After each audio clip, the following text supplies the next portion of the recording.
Hello and welcome to TechyChats. This is the space to listen and learn from our inspiring guests in tech, from their journey into tech to what their role is about. The digital industry is ever growing and ever changing. I'm your host, Rachel Skelton. Today, I'm joined by Myles Carey, who is a UX and a UI designer. I'm really excited to hear about your journey into tech and what you're currently up to. So, do you want to give us a bit of an introduction to yourself? Yeah, so as you mentioned, I'm Myles, UX UI designer.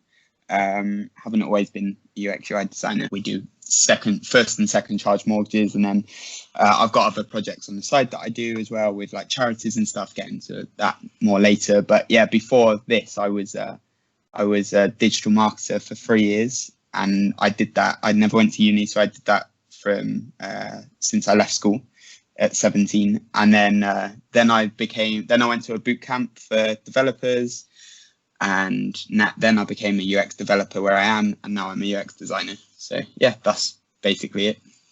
You also know like HTML, CSS, JavaScript. Do you have to know that to be a UX and UI designer? I think the trend is going towards in job descriptions now for UX UI designers, I think the trend is going towards knowing that. I don't think it's necessarily a must. I don't think it's something you have to do. I think it's an added bonus if you do, but I don't think there's a must for it, no. And you said you didn't go to university. What was your boot camp like? Like, how long was it? Did it cost a bunch of money? Did you have to work as well? Could you work as well? Yeah, so it was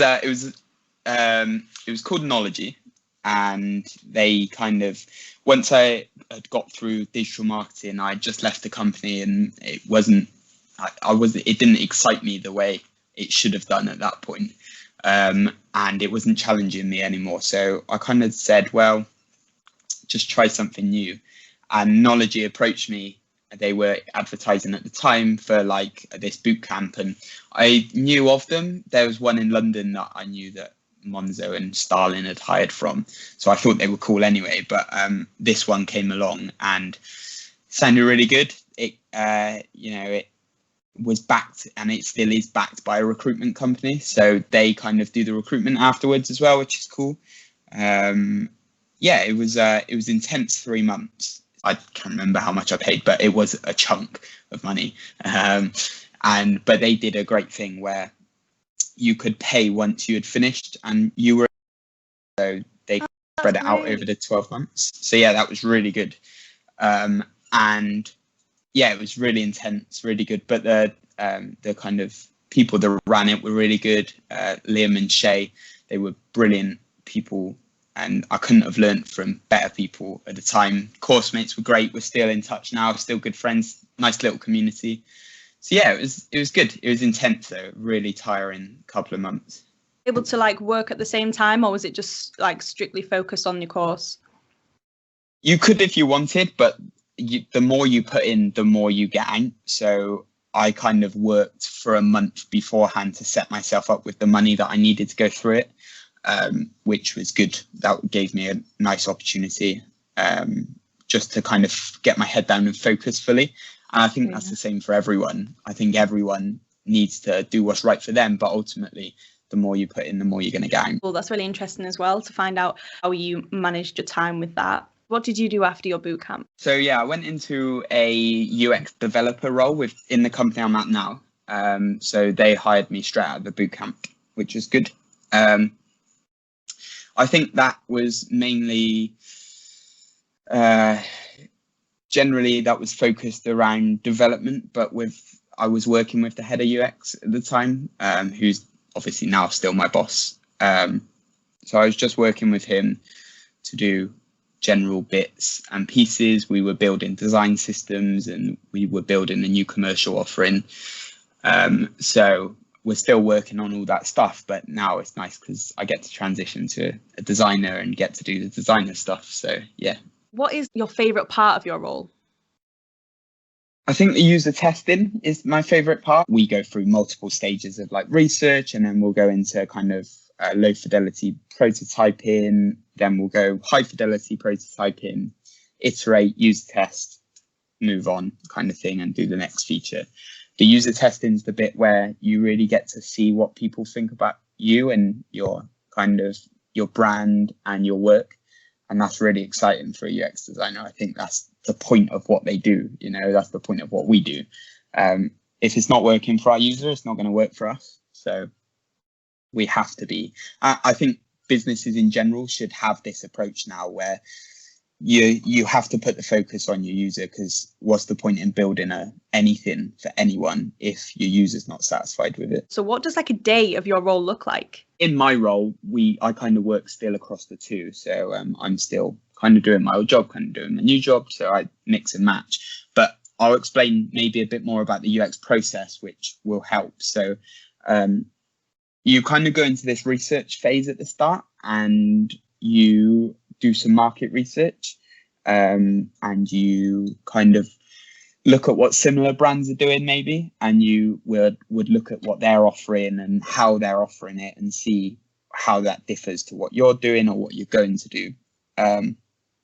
Then you might do some user interviews at that point. So you might actually speak to your user, qualify that your idea is working, and a typical kind of thing for that would be you'd be asking questions such as, does our proposition interest you? Would you use it? What features would you want to see? But also about them. We want to know about their story, and we want to know about where they've come from. And we then kind of, once we've done all of that, we group it with like trends that would have come out of that. So we'll put personas together, and we'll have maybe done some other research at this point, like a survey or something like that, and we'll gather that data, and we'll start to build this picture of what the ideal customer looks like, everyone else as well.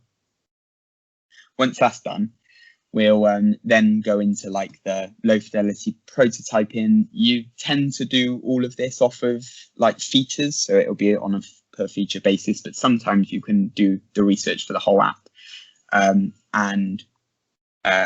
Once you get to the low fidelity prototyping stage, it's very low fidelity, like no colors, basic text boxes. You're literally doing nothing high, like that looks good, because as soon as you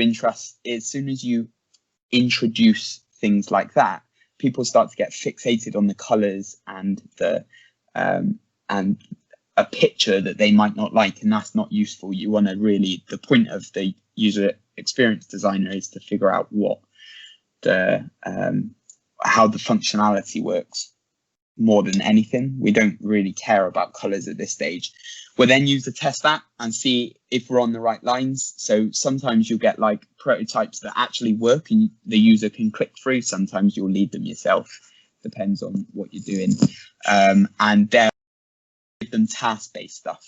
So you won't ask for their opinion, you'll get them to do it. And when they struggle with it, you'll note that down, note where they're struggling and try and improve on that. Then you'll go back through the iteration loop. Then you'll add the UI to it. So the colors, the images, you'll flesh it all out.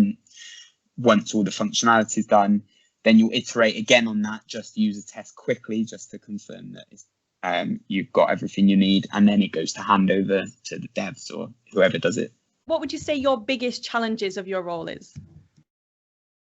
It's always people. People are always I think I would run that across the board. It doesn't matter whether I'm in your job or my job or anyone's job. You know, my mum's a school teacher. My dad's an aircraft engineer. He has the same thing. You know, people are the hardest part of any job. And it's dealing with the relationships and dealing with your users and staff and business constraints, and having to balance all of that is tough for anybody in any job. But in a UX, you are the person that revolves around the whole lot of those people. And that's quite tough sometimes. Where does accessibility fall within all of the whole life cycle then? So we definitely consider it, and we should be actively trying to make sure we are there for that, to make things accessible. We actually now are seeing in the industry that you come through with accessibility designers, and they will actually do that themselves. And there's a whole new role for just that. My boss was just undertaking a course actually in that, and he's applying what he's learned. So we do things like AAA colors and all sorts just to make sure they contrast properly. You should always consider it, but you know, there is a stage in the process for it, and that usually comes at perhaps the low fidelity time and the high fidelity bit. What would your advice be for people who would want to come and work in your role? I think just do it. I think I genuinely think people get too hung up on, like, oh, I don't have the experience, I don't have this, I don't have that. Find something that interests you and just go and do it. And I think that's what I've got here. You know, find opportunities as well. They're out there. You just need to find the right people. And so I'm in a group with loads of different potential UX designers that are looking for their roles. And this person who runs it, Myles Carey, he takes you through the whole process if you're a newbie, and then you can run through a whole project with him basically, and he'll coach you through the stages. Opportunities like that aren't hard to come by if you just kind of if you just network and find the right people. Just jump in, ask for UX designers, ask what they do, find more out about them. Don't get too hung up on the processes. Just go and do it, because that's the best way you'll learn. If someone was wanting to get into your role, would they create a portfolio, a CV? What would your advice be around that? Create both. And a tip I learned early on is always write a cover letter, which is really important, and spend time doing it, especially to the ones you really want a job with, and be confident. But in terms of the portfolio, yeah, portfolios are good. I've seen some UX designers do it on like Google Slides, which is fine. They look great. I personally do mine online. I have my own domain. I have a place where I host all my designs, and then get out there and post your projects, and just find people on LinkedIn to connect with, and go on these mentoring sites that everyone's on these days, and go and schedule a call. That, you know, I scheduled a call with someone at Barclays, a high up UX designer at Barclays corporate, back in a couple of months ago, at the start of lockdown, and now, you know, we're good friends. We speak often. He's gone to a new job now with Sketch, which is a really good tool for UX design. And we talk often. He's been really good help. So just go out and find these people and connect with them, and send your projects far and wide and get advice. Don't be afraid to be critiqued. You'll have that a lot in the industry. What kind of websites do you recommend? Like, obviously we're LinkedIn together, and on Twitter. Is there any others that you can kind of shout out? So in terms of design, there's ADP List, I think. Okay, so a fun question. If you had infinite resources, what is the biggest problem you would solve? So I'm working with, there's a backstory to this, so bear with me. So I'm working with a charity at the minute, and they're called Sidekick, and they've got an app on the App Store for iOS and kind of Android, but not so much. They're bringing that later on. And I'm working as a UX designer there. Their mission is to help you have a toolkit for mental health. I think that's a really important problem we're facing at the moment. We had a crisis before. We're going to have a crisis after these two lockdowns, if not more lockdowns after that. And I think if I had unlimited resources, I'd fund research into mental health. I would kind of pay for people to get kind of the help they need and deserve. You know, people often think they don't deserve this help, but they do. And I just think mental health is going to be a big problem for the next few years in our lives, and I'd love to fix it. Yeah. That's amazing. I completely agree. Like, mental health is such a big deal, and it's still kind of frowned upon to share stuff, and it really isn't. It's needed. We need to share this. That's a really interesting one. So thank you for sharing that. What's in the future? Tell us. Yeah. So I want to promote Sidekick for starters. I obviously mentioned it earlier. I want to promote that. I think the mission those guys are doing. So the backstory to Sidekick was that there were two people that were friends in university, and they were kind of leaning on each other for mental support at various stages. and they decided that this app idea they had would be brilliant for non-profit and charity purposes. So they kind of they built this app and worked with each other, and they actually launched it during the first lockdown in the UK, which was back in like April. And so they launched it on the App Store, got it out there, and now they're on the journey to improving it. So it gives you the tools to a toolkit essentially for your mental health.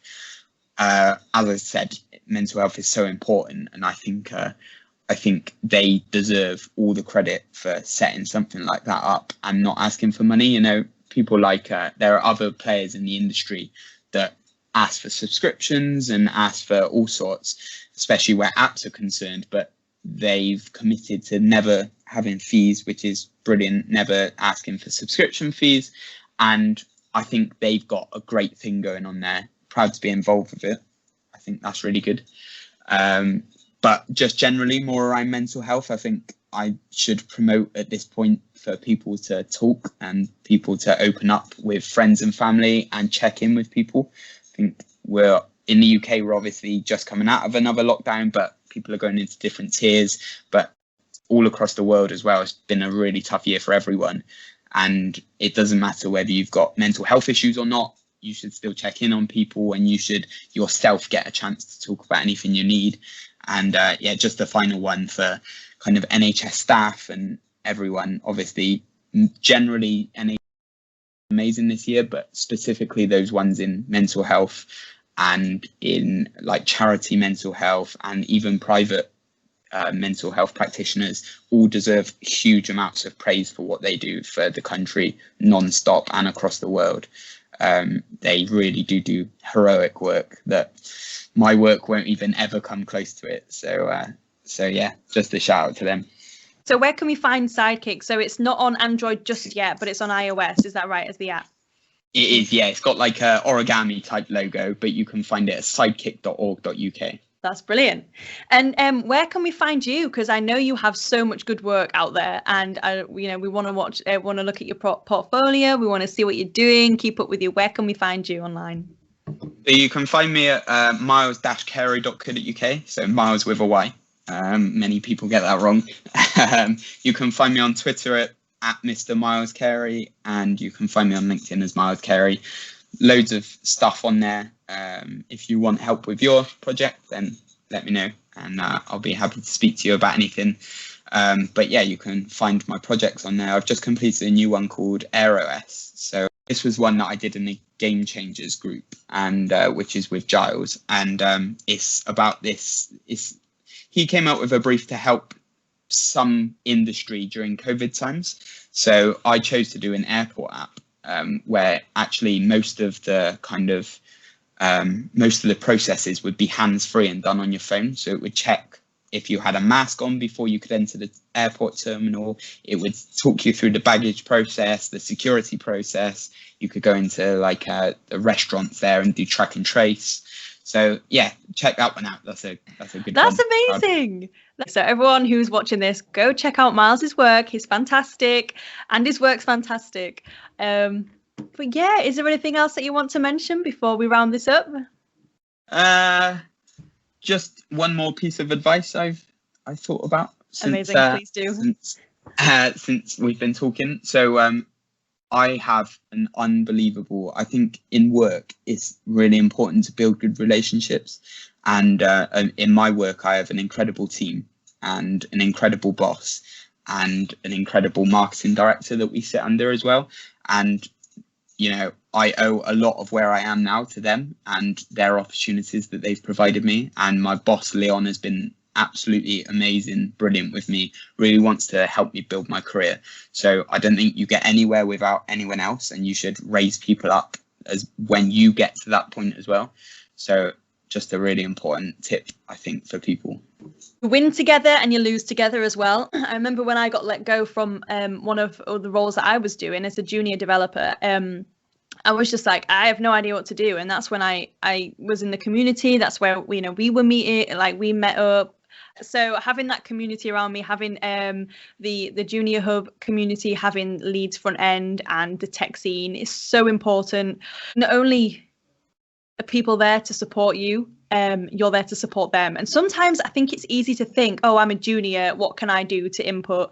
It's like, no, actually, you can bring anyone and everyone can bring something different from the table. Just because someone's a senior or a mid or something or a lead doesn't mean they know it all. They don't always know it all. And the best people admit it as well. Yeah, the best seniors admit it. So. Absolutely. When they say, oh, actually, I've just learned something from you, it really helps raise people up and just actually kind of breaks down any imposter syndrome too. So yeah, I love that tip. That is fab. Awesome. Perfect. Thank you so much for being on this Techie Chat vlog. You are my first guest and I have absolutely enjoyed it as well. And don't forget, to people listening, go check out Myles Carey's work and Everything Is Done and Sidekick too, okay? Yeah, it's been a pleasure. Thanks for having me on. Oh, thank you.